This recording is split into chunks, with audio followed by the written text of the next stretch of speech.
Hi all, mid cap ഡോക്ടറിൻ്റെ postman എന്ന pre മാർക്കറ്റിലേക്ക് എല്ലാവർക്കും സ്വാഗതം. ഇന്നത്തെ മാർക്കറ്റ്, നിങ്ങളോട് ഞാനൊരു കാര്യം പറയാം. ഇന്നത്തെ മാർക്കറ്റ് അല്ല ഇന്നലത്തെ മാർക്കറ്റ് അല്ല മിനിഞ്ഞാന്നത്തെ മാർക്കറ്റ്, കഴിഞ്ഞ 3 ദിവസത്തെ മാർക്കറ്റ് നിങ്ങളെ പഠിപ്പിക്കുന്നൊരു പാഠമുണ്ട്. അത് നിങ്ങൾ തീർച്ചയായിട്ടും നിങ്ങൾ ആ പാഠം തിരിച്ചറിയണം. ഓക്കെ, കഴിഞ്ഞ 3 ദിവസം ട്രേഡിങ് നോക്കിക്കഴിഞ്ഞ് കഴിഞ്ഞാൽ നമ്മൾക്ക് മാർക്കറ്റ് ഒരു കൃത്യമായ ഡയറക്ഷനിൽ മുകളിലോട്ട് പോയി. പക്ഷേങ്കിൽ ഇതിനകത്ത് നമുക്ക് കൃത്യമായ ഒരു മെച്ചം ഇതുകൊണ്ടുണ്ടായില്ല. സത്യമാണോ കള്ളമാണോ നിങ്ങളോട് തന്നെ ചോദിക്കുക. കഴിഞ്ഞ 3 ദിവസം ഞാൻ ട്രേഡ് ചെയ്തിട്ട് എന്ത് ലാഭം ഉണ്ടാക്കി, എത്ര നഷ്ടം ഉണ്ടാക്കി എന്ന് നിങ്ങൾ കൃത്യമായിട്ടൊന്ന് വിലയിരുത്തുക. കഴിഞ്ഞ 3 ദിവസം, ഈ കഴിഞ്ഞ 3 ദിവസത്തെയും മാർക്കറ്റ് സൂചിപ്പിക്കുന്നത് നമ്മൾക്ക് ഒരു ട്രേഡ് ചെയ്യാനുള്ളൊരു സാഹചര്യം മാർക്കറ്റിൽ ഇല്ലായിരുന്നു. വേണമെങ്കിൽ നുള്ളിപ്പിടിച്ച് സൂക്ഷ്മദർശനം വെച്ച് നോക്കിക്കഴിഞ്ഞാൽ നമുക്ക് ചില അവസരങ്ങൾ കിട്ടും. പക്ഷേങ്കിൽ നമുക്ക് കൃത്യമായ ഒരു ഡയറക്ഷൻ മാർക്കറ്റുണ്ട്. മാർക്കറ്റ് ഇവിടെ നിന്ന് മേലോട്ട് ഇങ്ങനെ കയറി, പക്ഷെ നമുക്ക് കൃത്യമായിട്ട് ഒരു അപ്രീസിയേഷൻ, നമുക്കൊരു ബെനിഫിറ്റ് മാർക്കറ്റിൽ നിന്ന് ഉണ്ടാക്കാൻ പറ്റില്ല. മാർക്കറ്റ് ഇത്രയും കയറിയിട്ടും നമ്മൾ എന്തുണ്ടാക്കി എന്നുള്ളതാണ് ചോദ്യം. മനസ്സിലായി പറഞ്ഞത്? കഴിഞ്ഞ ദിവസം നമ്മൾ മാർക്കറ്റ് ഇങ്ങോട്ട് നോക്കിക്കഴിഞ്ഞാലും മനസ്സിലാവും. ഇങ്ങോട്ട് നോക്കിക്കഴിഞ്ഞാലും ഇവിടെ നിന്നൊക്കെ മാർക്കറ്റ് മുകളിലോട്ട് കയറി, അല്ല മുകളിൽ താഴോട്ട് വീണു, ഒക്കെ ശരിയാണ്. പക്ഷേങ്കിൽ നമ്മൾ ഈ മാർക്കറ്റിൽ നിന്ന് എന്തുണ്ടാക്കി? അപ്പം ഇതിൽ നിന്ന് നമ്മൾ മനസ്സിലാക്കേണ്ട ഒരു കാര്യം എന്ന് പറഞ്ഞാൽ, ഞാൻ എപ്പോഴും പറയുന്ന പോലെ വെള്ളമില്ലാത്തിടത്ത് മുങ്ങാൻ നിൽക്കരുത്. നമുക്ക് കൃത്യമായി കാഴ്ചപ്പാടുകൾ മാർക്കറ്റിനെ പറ്റി ഉണ്ടെങ്കിൽ മാത്രമേ നമ്മൾ ട്രേഡിന് ഇറങ്ങാവൂ.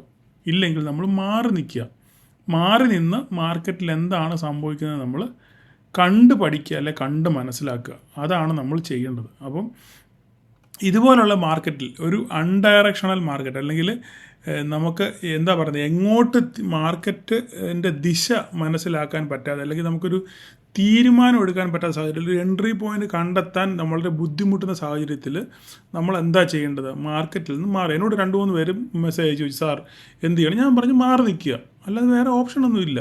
ഒരു ദിവസം ട്രേഡ് ചെയ്തെന്ന് പറഞ്ഞാൽ ആരും നിങ്ങളെ പിടിച്ചുകൊണ്ട് പോകത്തില്ലല്ലോ, അല്ലെങ്കിൽ നിങ്ങളോട് പുറത്താക്കത്തില്ല, അല്ലെങ്കിൽ നിങ്ങളുടെ ഡിമാറ്റ് കട്ട് ചെയ്ത് കളയത്തില്ലല്ലോ. അപ്പം മാറി നിൽക്കുക. അപ്പം നമുക്ക് കൃത്യമായിട്ട് ഒരു ഡയറക്ഷൻ ഇല്ലെങ്കിൽ, അല്ലെങ്കിൽ നമുക്ക് ഒരു ട്രേഡ് ചെയ്യാൻ പറ്റുന്ന ഒരു സാഹചര്യം മാർക്കറ്റിൽ ഇല്ല എന്നുണ്ടെങ്കിൽ അത് മാറി നിൽക്കുക എന്നുള്ളതാണ് ഏറ്റവും അഭികാമ്യമായ കാര്യം. അപ്പം ഇന്നത്തെ മാർക്കറ്റിൽ കാശ് കളഞ്ഞ ഇന്നത്തെ മാർക്കറ്റിൽ, ഇന്നലത്തെ മാർക്കറ്റിൽ, മിനിഞ്ഞാത്തെ മാർക്കറ്റിലൊക്കെ കാശ് കളഞ്ഞ ധാരാളം ആൾക്കാരുണ്ട്. എന്നോട് വന്ന് ഇൻബോക്സിൽ സങ്കടം പറഞ്ഞിട്ട് വല്ല കാര്യമുണ്ടോ?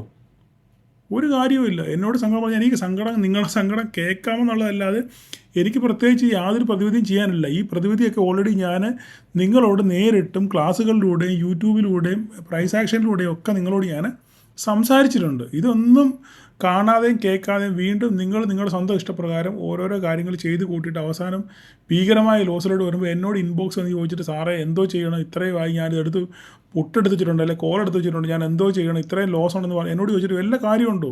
ഒരു കാര്യമില്ല. എനിക്കൊന്നും ചെയ്യാൻ പറ്റില്ല. നിങ്ങളെ തന്നെ കണ്ട് മനസ്സിലാക്കാൻ, നിങ്ങളുടെ തെറ്റിനെ തിരിച്ചറിയാൻ നിങ്ങൾക്ക് പറ്റുന്നില്ല എന്നുണ്ടെങ്കിൽ നിങ്ങളിത് അവസാനിപ്പിക്കുക എന്നുള്ളതല്ലാതെ വേറെ യാതൊരു മാർഗ്ഗവുമില്ല. വെറുതെ ഇത്ര പൈസ കൊണ്ട് ആറ്റിക്കളയേണ്ട കാര്യം വല്ലതും ഉണ്ടോ? ഇല്ല. അതുകൊണ്ട് നിങ്ങൾക്ക് അവസരം ഉണ്ടെങ്കിൽ മാത്രം, അല്ലെങ്കിൽ നിങ്ങൾക്ക് ട്രേഡ് ചെയ്യാം, ഈ മാർക്കറ്റിൽ ട്രേഡ് ചെയ്യാം എന്ന് കൃത്യമായി ഉറപ്പുണ്ടെങ്കിൽ മാത്രം നിങ്ങൾ ട്രേഡ് ചെയ്യാൻ ഇറങ്ങുക. ഇല്ലെങ്കിൽ നിങ്ങൾ ഗ്യാലറി ഇരുന്ന് കളി കാണുക. അത്ര മാത്രമേ എനിക്ക് ചെയ്യാനുള്ളൂ. അതുപോലെ തന്നെ എനിക്ക് എല്ലാവരോടും പറയാനുള്ളത്, ഇപ്പം ക്രമാതീതമായിട്ട് ഇൻബോക്സിൽ വരുന്ന മെസ്സേജുകൾ കൂടുന്നു. ഓക്കെ, ഞാൻ എല്ലാവർക്കും റിപ്ലൈ ചെയ്യുന്നതുകൊണ്ടാണ് നിങ്ങൾ സ്ഥിരമായിട്ട് പിന്നെ ഇങ്ങനെ മറുപടി അയക്കുന്നത്. നിങ്ങൾക്ക് ട്രേഡ് സംബന്ധമായി, അല്ലെങ്കിൽ ചാർട്ട് സംബന്ധമായി, അല്ലെങ്കിൽ ട്രേഡ് സംബന്ധമായി എന്ത് സംശയം ഉണ്ടെങ്കിൽ നിങ്ങൾക്ക് എന്നോട് ചോദിക്കാം. എൻ്റെ സമയം കിട്ടുന്ന മുറയ്ക്ക് ഞാൻ നിങ്ങൾക്കൊക്കെ റിപ്ലൈ അയക്കുന്നതാണ്. അല്ലാതെ സാറേ ഞാൻ ഇവിടുന്ന് പുട്ടെടുക്കട്ടെ, ഇവിടുന്ന് കോൾ എടുക്കട്ടെ, സാറേ ഞാൻ കോൾ എടുത്ത് വെച്ചിട്ട് എനിക്ക് ഇത്രയും നഷ്ടമുണ്ട്, ഞാൻ ഇനി എന്തോ ചെയ്യണം, അല്ല പുട്ടെടുത്ത് വെച്ചിട്ട് എനിക്ക് ഇത്രയും അക്കിടി പറ്റി, ഞാൻ ഇനി എന്തോ ചെയ്യണം, ഇനിയും മാർക്കറ്റ് ഇവിടുന്ന് കയറുമോ, അല്ലെ മാർക്കറ്റ് ഇവിടുന്ന് ഇനി വീഴുവോ, ഇതൊക്കെ എന്നോട് ചോദിച്ചു കഴിഞ്ഞാൽ എനിക്കതിന് മറുപടിയില്ല പറയാൻ. അങ്ങനെയുള്ള ചോദ്യങ്ങൾക്കൊന്നും ഞാൻ മറുപടി അയക്കത്തുമില്ല. അപ്പോൾ നിങ്ങൾ മറുപടി വരാതിരിക്കുമ്പോൾ നിങ്ങൾ ശ്രദ്ധിച്ചോണം. ഓക്കെ, അത് നിങ്ങൾക്ക് നിങ്ങൾ ചോദിക്കാൻ പറ്റിയ ചോദ്യമല്ല എന്നോട് ചോദിച്ചത്, അതുകൊണ്ടാണ് റിപ്ലൈ ചെയ്യാത്തത്. അല്ല, നിങ്ങളുടെ ന്യായമായ സംശയങ്ങൾക്കും ട്രേഡ് സംബന്ധമായ സംശയങ്ങൾക്കും ഞാൻ കൃത്യമായി മറുപടി എനിക്ക് സമയം കിട്ടുന്ന മുറയ്ക്ക് നിങ്ങൾക്ക് അയക്കും. അല്ലാതെ ഇങ്ങനെയുള്ള ചോദ്യങ്ങൾക്ക് ഞാൻ മറുപടി പറയത്തുമില്ല, അത് ഞാൻ ഇഗ്നോർ ചെയ്തേ ഉള്ളൂ. അതുകൊണ്ട് അങ്ങനെയുള്ളവർ ശ്രദ്ധിക്കുക. ധാരാളം മെസ്സേജുകൾ അങ്ങനെ വരുന്നതുകൊണ്ടാണ് ഈ പറയുന്നത്. ആരും ബുദ്ധിമുട്ടൊന്നും വിചാരിക്കേണ്ട. ഓക്കെ, അപ്പോൾ ഇന്നത്തെ മാർക്കറ്റിലോട്ട് വരാം. ഇന്നത്തെ മാർക്കറ്റ് എന്താണ് സംഭവിച്ചത്? മാർക്കറ്റ് നേരെ ഓപ്പൺ ചെയ്ത് നേരെ താഴോട്ട് വന്നു, നമ്മുടെ ലൈനിൽ ടെസ്റ്റ് ചെയ്തു അല്ലേ? നമ്മുടെ ലൈനിൽ മാർക്കറ്റ് ഓപ്പൺ ചെയ്തു, നേരെ താഴോട്ട് വന്നു. താഴോട്ട് പൊട്ടിപ്പോകും എന്നൊരു പ്രതീതി വരുത്തി, എങ്കിലും മാർക്കറ്റ് അവിടെ സസ്റ്റെയിൻ ചെയ്ത് തിരിച്ച് മാർക്കറ്റ് കയറി. ഒരു വൺ സൈഡ് റാലി ആണെങ്കിൽ ഇന്ന് വെനസ്ഡേ ആണെന്നുള്ള കാര്യം മറക്കല്ലേ. ഓക്കെ, ഇന്ന് വിക്സ് എങ്ങും പോയില്ല. വിക്സ് നേരെ സ്ട്രെയിറ്റ് ലൈനായിരുന്നു. ഇങ്ങനെയും പോയില്ല. വിക്സ് നേരെ സ്ട്രെയിറ്റ് ലൈനായിരുന്നു. നിങ്ങൾക്ക് കാണണമെങ്കിൽ ഞാൻ കാണിക്കാം. വിക്സ് കണ്ടോ? വിക്സ് ഇന്ന് സ്ട്രെയിറ്റ് ലൈനായിരുന്നു. വിക്സ് എങ്ങോട്ട് വീണുമില്ല, എഴുന്നേറ്റുമില്ല, അവിടെ തന്നെ നിൽക്കുകയായിരുന്നു. ഓക്കെ, അപ്പം ആ ഭാഗത്ത് അപ്പോൾ അവിടെ വിക്സിനെ നമുക്ക് കുറ്റം പറയാനൊന്നുമില്ല. പക്ഷെങ്കിൽ ഇന്ന് എന്താണ്? വെനസ്ഡേ ആണ്, എക്സ്പയറിയുടെ തലേ ദിവസമാണ് അല്ലേ? അപ്പോൾ എക്സ്പയറിയുടെ തലേ ദിവസം ആകുമ്പോൾ നിങ്ങൾക്ക് DK ഉണ്ടെന്നുള്ള കാര്യം എല്ലാവർക്കും അറിയാം. അതുകൊണ്ട് ഞാൻ തുടക്കത്തിലേ പറഞ്ഞു, നിങ്ങൾ നെക്സ്റ്റ് എക്സ്പയറിയിൽ മാത്രം കഴിവതും ട്രേഡ് ചെയ്യുന്നവർ നെക്സ്റ്റ് എക്സ്പയറിയിൽ ട്രേഡ് ചെയ്യാൻ ശ്രമിക്കണം എന്ന് ഞാൻ നിങ്ങളോട് എല്ലാവരോടും പറഞ്ഞായിരുന്നു. എത്ര പേരനുസരിച്ചൊന്നും എനിക്കറിയത്തില്ല. അതിനുശേഷം മാർക്കറ്റ് കൊണ്ടിട്ട് വൺ വേ റാലി നടത്തി. ഈ വൺ വേ റാലി നടത്തിയെങ്കിലും ഇവിടെ ഒരു അപ്രീസിയേഷൻ വളരെ കുറവായിരുന്നു. അതിൻ്റെ കാരണം എന്താണ്? നിങ്ങൾ ഈ ക്യാൻഡിലുകളെല്ലാം സൂക്ഷിച്ച് നോക്കിയാൽ നിങ്ങൾക്ക് മനസ്സിലാവും. മാർക്കറ്റ് ഒന്ന് കയറി ഒന്ന് വീണു, വീണ്ടും 2 കയറ്റം കയറി ഒരു വീഴ്ച വീണു, അടുത്ത വീഴ്ച എമണ്ടം വീഴ്ചയായിരുന്നു. ഓക്കെ, അതിനുശേഷം വീണ്ടും തിരിച്ച് കയറി മേലോട്ട് പോയി, വീണു എഴുന്നേറ്റും, മാർക്കറ്റ് മുഴുവൻ പോയി വീണും എഴുന്നേറ്റും പോയി. ഇതിനർത്ഥം എന്താണ്? മാക്സിമം എങ്ങനെയും DK വരുത്തി പ്രീമിയം മെൽറ്റ് ചെയ്യിക്കാം എന്നുള്ളൊരൊറ്റ ലക്ഷ്യം മാത്രമായിരുന്നു ഈ മാർക്കറ്റിൻ്റെ പോക്ക്. ഓക്കെ, അത് മനസ്സിലാക്കി മാറി നിന്നവന്മാരാണ് മിടുക്കന്മാർ. മനസ്സിലായില്ലേ? അല്ലാതെ ഈ വെള്ളമില്ലാത്തടത്ത് മുങ്ങിത്തപ്പി ഒരു ചുട്ടിപ്പൂശാനെ പോലും കിട്ടാതെ പിന്നെ താടിക്ക് കൈയും കൊടുത്ത് കരക്കിയിരുന്നവരോട് എനിക്കൊന്നും പറയാനില്ല. കാരണം അവിടെ നിങ്ങൾക്ക് ട്രേഡ് ചെയ്യാനുള്ള ഓപ്പർച്യൂണിറ്റി ഇല്ല, അല്ലെങ്കിൽ അതിനുള്ള മനസാന്നിധ്യം നിങ്ങൾക്ക് ഇവിടെ കിട്ടത്തില്ല. കാരണം എന്താണ്? ഓരോ പ്രാവശ്യം വീണ്ടും എഴുന്നേൽക്കുമ്പോൾ നിങ്ങളുടെ പ്രീമിയം ഉരുകി പോയിക്കൊണ്ടിരിക്കുകയാണ്. അപ്പോൾ അങ്ങനെയുള്ള മാർക്കറ്റിൽ നിങ്ങൾ മാറി നിൽക്കുക എന്നുള്ളതല്ല, വേറെ പ്രത്യേകമൊന്നുമില്ല. പിന്നെ ഞാൻ ആവർത്തി പറഞ്ഞ് നിങ്ങൾക്ക് ഒരു ആവർത്തന വിരസത തോന്നും.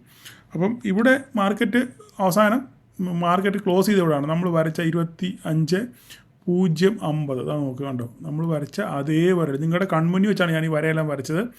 ആ വരയിലാണ് മാർക്കറ്റ് വന്ന് ക്ലോസ് ചെയ്തേക്കുന്നത്. ഓക്കെ, ഇനി ഫർദറായിട്ട് നാളെ എന്താണ് സംഭവിക്കാൻ പോകുന്നത്? ഇതാണ് നമ്മൾ ചിന്തിക്കാൻ പോകുന്നത്. നാളെ എന്താണ് സംഭവിക്കുക? ഞാൻ പറഞ്ഞു, ഈ 25,000-ന് മുകളിൽ ഒരു 15 മിനിറ്റ് നേരം നല്ല രീതിയിൽ മാർക്കറ്റ് സസ്റ്റെയിൻ ചെയ്യുകയാണെന്നുണ്ടെങ്കിൽ ഒരു ഷോർട്ട് കവറിങ് റാലി നടക്കുമെന്ന് പറഞ്ഞു. ഈ ഷോർട്ട് കവറിങ് റാലി എങ്ങനെയാണ് നടക്കുന്നത്? നിങ്ങൾ ആദ്യം മനസ്സിലാക്കണം. ഷോർട്ട് കവറിങ് റാലി എങ്ങനെയാണ് നടക്കുന്നത്? ഇതൊരു ഷോർട്ട് കവറിങ് റാലിയുടെ സിമ്പൽ അല്ല. ഓക്കെ, മാർക്കറ്റ് ഒന്ന് കയറി പിന്നെ വീണു, പിന്നെ ഒന്ന് കയറി പിന്നെ ഒന്ന് നല്ലപോലെ വീണു, പിന്നെ ഒന്ന് കയറി പിന്നെയും വീണു. ഇത് വീണു, പിന്നെയും കയറി പിന്നെയും നേരെ തിരിച്ചു വന്നു, പിന്നെയും കയറാൻ തുടങ്ങി പിന്നെയും വീണു, പിന്നെയും കയറി പിന്നെയും വീണു. ഇതങ്ങനെയല്ല ഒരു ഷോർട്ട് കവറിങ് റാലി. ഒരു ഷോർട്ട് കവറിങ് റാലി എന്ന് പറഞ്ഞു കഴിഞ്ഞാൽ ഒരു 10, 15, 20 മിനിറ്റ് വരെ മാർക്കറ്റ് ഇവിടെ സസ്റ്റെയിൻ ചെയ്യും. ഓക്കെ, അതിനുശേഷം ഒരു ക്യാൻഡിൽ വീഴും. ഓക്കെ, അതിനുശേഷം വീണ്ടും ഒരു ക്യാൻഡിൽ വീഴും, അതിനുശേഷം വീണ്ടും ഒരു ക്യാൻഡിൽ വീഴും. ഇതാണ് ഷോർട്ട് കവറിങ്. അതിനുശേഷം ഇവിടെ ഒരു പ്രോഫിറ്റ് ബുക്കിംഗ് ഉണ്ടാവും. Okay, profit booking 1, 2 red candle വീഴും. പിന്നെ ഇവിടുന്ന് മേലോട്ട് പോകും, പിന്നെ ഇങ്ങനെ മേലോട്ട് പോകും, പിന്നെ ഇവിടെ ഒരു 1, 2 റെഡ് ക്യാൻഡിൽ വീഴും, പിന്നെ ഇവിടുന്ന് മേലോട്ട് പോകും. ഇങ്ങനെയാണ് ഒരു ഷോർട്ട് കവറിങ് റാലിയുടെ പാറ്റേൺ. മനസ്സിലായി? ഇവിടെ അങ്ങനെയുള്ള സംഭവവികാസങ്ങളൊന്നും ഉണ്ടായില്ല. ഇവിടെ എന്താണ്? ഇവിടെ മാക്സിമം മാർക്കറ്റിനെ അലിയിച്ച് കളയുക, പ്രീമിയം ഉരുക്കി തീർക്കുക എന്നുള്ള ലക്ഷ്യം മാത്രമേ ഇവിടെ ഉള്ളായിരുന്നു. ഓക്കെ, അപ്പോൾ ഒരു ഷോർട്ട് കവറിങ് റാലി വരുമ്പോൾ നിങ്ങൾക്ക് സംശയം ഉണ്ടെന്നുണ്ടെങ്കിൽ പ്രീവിയസ് ചാർട്ടുകളിൽ പോയിട്ട് ഷോർട്ട് കവറിങ് റാലി നടന്ന ഏരിയയിൽ പോയിട്ട് നിങ്ങളത് ക്യാൻഡിലുകൾ നോക്കിയാൽ മതി, നിങ്ങൾക്ക് കറക്റ്റായിട്ട് മനസ്സിലാവും. ഓക്കെ, അപ്പോൾ ഇവിടെ ഒരു ഷോർട്ട് കവറിങ് റാലിക്കുള്ള പോസിബിലിറ്റികളൊന്നും ഇല്ലായിരുന്നു. ഉണ്ടെന്നുണ്ടെങ്കിൽ ഇങ്ങനെയുള്ള വലിയ വിക്കുകളോ കാര്യങ്ങളോ ഒന്നും ഉണ്ടാകാനുള്ള സാധ്യത ഇല്ലായിരുന്നു. ഓക്കെ, അപ്പോൾ ഇത്രയും കാര്യങ്ങൾ നിങ്ങൾക്ക് മനസ്സിലായല്ലോ. അപ്പോൾ ഇനി എന്താ ഇവിടെ ചെയ്യേണ്ടത്? ഇപ്പോഴും മാർക്കറ്റ് സ്ട്രോങ് അല്ല. മനസ്സിലായില്ലേ? രണ്ടുപേരും, ഞാനിപ്പോൾ ക്യാപ്ഷൻ ഈ പടം ഇട്ടപ്പോൾ രണ്ടുപേരും ഇവിടെ നേടിയും പാമ്പും കളിച്ചുകൊണ്ടിരിക്കുക. ഒരുത്തൻ വച്ചടിച്ച് മുകളിലോട്ട് കയറി ചെന്ന് പാമ്പിൻ്റെ വായി കയറും, അവിടെ നേരെ താഴോട്ട്. മറ്റവൻ ഇതുപോലെ തന്നെ കളിച്ച് മുകളിൽ ചെല്ലും, പാമ്പിൻ്റെ വായി കയറി നേരെ തിരിച്ചാടും. ഇത് രണ്ടുപേരും അങ്ങോട്ടും ഇങ്ങോട്ടും ഏണിയും പാമ്പും കളിക്കുക അല്ലാതെ മാർക്കറ്റിന് കൃത്യമായ ഒരു ഡയറക്ഷൻ ഇല്ല. അതിന് തക്ക ന്യൂസുകളൊന്നും മാർക്കറ്റിൽ വരുന്നില്ല. ഒന്നെങ്കിലും ശക്തമായ അടിത്തറയുള്ള ന്യൂസുകൾ ഉണ്ടെങ്കിൽ മാത്രമേ, അല്ല തീരുമാനം ഉണ്ടെങ്കിൽ മാത്രമേ നമുക്ക് എന്ത് ചെയ്യാൻ പറ്റത്തുള്ളൂ, മാർക്കറ്റിനെ മുന്നോട്ട് പോകാൻ പറ്റത്തുള്ളൂ. ഇല്ലെങ്കിൽ മാർക്കറ്റിനെ ഇത് പിന്നോട്ട് വലിക്കും. അപ്പോൾ ഞാൻ ഇന്നലെ ഒരു ദിവസം പിന്നെ നമ്മുടെ ജെറോം പവലിൻ്റെ ഒരു മീറ്റിങ്ങിനെ പറ്റി ഞാൻ പറയായിരുന്നു. ജാക്സൺ ഹോൾ, അതിൻ്റെ പേരാണ് ജാക്സൺ ഹോൾ സിമ്പോസിയം ആണ്. അത് വെള്ളിയാഴ്ചയാണ്, ഫ്രൈഡേ. അപ്പോൾ ഫ്രൈഡേ അണ്ണൻ എന്തൊക്കെയാണ് പുള്ളി എന്താണ് അമേരിക്കൻ മാർക്കറ്റിനെ പറ്റി പറയുന്നത്, ആഗോള തലത്തിലുള്ള കാര്യങ്ങളെ പറ്റിയൊക്കെ ഡയലോഗുകൾ പറയാനുള്ള സാധ്യതയുണ്ട്. അപ്പോൾ അതിനനുസരിച്ച് മാർക്കറ്റ് എങ്ങോട്ട് വേണമെങ്കിലും വയലൻ്റായിട്ട് മൂവ് ചെയ്യാനുള്ളൊരു സാധ്യത ഉണ്ട്. അതുപോലെ തന്നെ നമ്മുടെ അടുത്താണെങ്കിലും മോഡി ചൈനയ്ക്ക് പോകുന്നു, റഷ്യ ഇന്ത്യക്ക് കട്ട സപ്പോർട്ടായിട്ട് നിൽക്കുന്നു. ഈ വക കാര്യങ്ങളൊക്കെ ഉണ്ട്. അപ്പോൾ ഒരു ഫർദർ ന്യൂസ് ഡെവലപ്മെൻറ്റ് ഉണ്ടാകാനുള്ള സാധ്യതകൾ അടുത്ത ദിവസങ്ങളിലൊക്കെ ഉണ്ട്. അതുകൊണ്ട് നിങ്ങൾ ന്യൂസുകൾ വളരെ ശ്രദ്ധിക്കാൻ ശ്രമിക്കുക. ന്യൂസുകൾ മാക്സിമം കളക്ട് ചെയ്യുക. ഡേറ്റകൾ വരുന്നതൊക്കെ മാക്സിമം കളക്ട് ചെയ്ത് നിങ്ങൾ അനലൈസ് ചെയ്തിട്ട് മാത്രം ട്രേഡ് ചെയ്യാൻ ശ്രമിക്കുക. നാളെ എക്സ്പയറിയാണ്. കഴിവതും നിങ്ങൾ നെക്സ്റ്റ് എക്സ്പയറി അല്ലെ മന്ത്ലി എക്സ്പയറിയിൽ നിങ്ങൾ ട്രേഡ് ചെയ്യാൻ ശ്രമിക്കുക. ഇത്രയൊക്കെ ഉള്ളൂ പറയാം. വേറെ പ്രത്യേകിച്ച് കാര്യങ്ങളൊന്നും പറയാനില്ല. ഓൾറെഡി നമ്മൾ എല്ലാ കാര്യങ്ങളും വരച്ചിട്ടിട്ടുണ്ട് ഇവിടെ, ഇല്ലേ? ഇനി പ്രത്യേകിച്ച് ഒന്നുമില്ല. അപ്പോൾ നാളെ എന്താ ചെയ്യുന്നത്? നാളെ 25,000-ന് 50-ന് മോളോട്ടോ താഴോട്ടോ എങ്ങോട്ടാണ് നോക്കുക. 25,000-ന് മുകളിൽ നിൽക്കുന്നിടത്തോളം കാലം മാർക്കറ്റ് വീണ്ടും മോളോട്ട് ബൗൺസ് ചെയ്യാൻ ശ്രമിക്കും. ഇല്ല 25,000-ന് താഴെ പോകുകയാണെന്നുണ്ടെങ്കിൽ ഫർദറായിട്ട് താഴോട്ട് 24,940 ടെസ്റ്റ് ചെയ്യാനുള്ള സാധ്യതയുണ്ട്. അല്ല മോളോട്ടാണെന്നുണ്ടെങ്കിൽ 25,115 ടെസ്റ്റ് ചെയ്യും. അതിനുശേഷം മോളോട്ട് പോകുകയാണെന്നുണ്ടെങ്കിൽ ഫർദറായിട്ട് മാർക്കറ്റ് മോളോട്ട് പോകാനുള്ള സാധ്യതയുണ്ട്. അത് ഓൾറെഡി ഞാൻ എപ്പോഴും പറയുന്ന കാര്യങ്ങളാണ്. അപ്പോൾ ഇത്രയൊക്കെയുള്ള കാര്യങ്ങൾ നിങ്ങൾ ശരിക്കും മാർക്കറ്റ് ശ്രദ്ധിച്ച അവസരങ്ങളുണ്ടെങ്കിൽ മാത്രമേ നിങ്ങൾ ട്രേഡ് ചെയ്യാൻ എന്ത് ചെയ്യേണ്ടത് ശ്രമിക്കുക. എനിക്ക് അത്ര മാത്രമേ പറയാനുള്ളൂ. ഓക്കെ, അപ്പോൾ ഇനിയിപ്പോൾ ബാങ്ക് നിഫ്റ്റിയിലൂടെ ജസ്റ്റ് നോക്കിയേക്കാം. ബാങ്ക് നിഫ്റ്റിയിൽ ഇന്ന് വളരെ നെഗറ്റീവ് സെൻറ്റിമെൻറ്റ്സ് ആയിരുന്നു. മാർക്കറ്റ് എങ്ങും പോയില്ല, ഒരു കൺസോൾട്ടേഷൻ മോഡിലായിരുന്നു, അല്ലേ? മാർക്കറ്റ് കൺസോൾട്ടേറ്റ് ചെയ്യുന്നു, എങ്ങോട്ടും പോയില്ല. HDFC ബാങ്ക് ഇന്ന് നെഗറ്റീവിലാണ് ക്ലോസ് ചെയ്തത്. ICICI ബാങ്കും ഒക്കെ നെഗറ്റീവിലാണെന്ന് ക്ലോസ് ചെയ്തത്. അപ്പോൾ നോക്കിക്കുക, എല്ലാവരും നെഗറ്റീവില്ല. ബാങ്കിങ് സെക്ടർ ടോട്ടലി എന്തായിരുന്നു? നെഗറ്റീവായിരുന്നു. ഓക്കെ, അപ്പോൾ ഒരു കൺസോൾട്ടേഷൻ മോഡിലാണ്. എങ്ങോട്ടും ബ്രേക്കൗട്ടോ നൽകാതെ മാർക്കറ്റ് അവിടെ തന്നെ കിടന്ന് കറങ്ങി കളിക്കുകയാണ്. അപ്പോൾ എന്താണ് ഫർദർ മൂവ്മെൻറ്റ് നോക്കിയിട്ട് മാത്രം നിങ്ങൾ ട്രേഡ് ചെയ്യുക. അതുപോലെ തന്നെ മിഡ് ക്യാപ്പും ഈ പറഞ്ഞ 100 പോയിൻറ്റ് നമ്മുടെ കറക്റ്റ് ലൈനിൽ വന്ന് ടച്ച് ചെയ്ത് നേരെ റിസൾട്ട്സ് എടുത്ത് നേരെ നിൽക്കുകയാണ്. ഇനി ഇവിടുന്ന് ബ്രേക്ക് ചെയ്യുക, താഴോട്ട് പോകും എന്നുള്ളത് നോക്കിയിട്ട് മാത്രം നിങ്ങൾ ട്രേഡ് ചെയ്യും. നമ്മുടെ ലെവലുകളൊക്കെ കൃത്യമായിട്ട് വർക്ക് ചെയ്യുന്നുണ്ട്.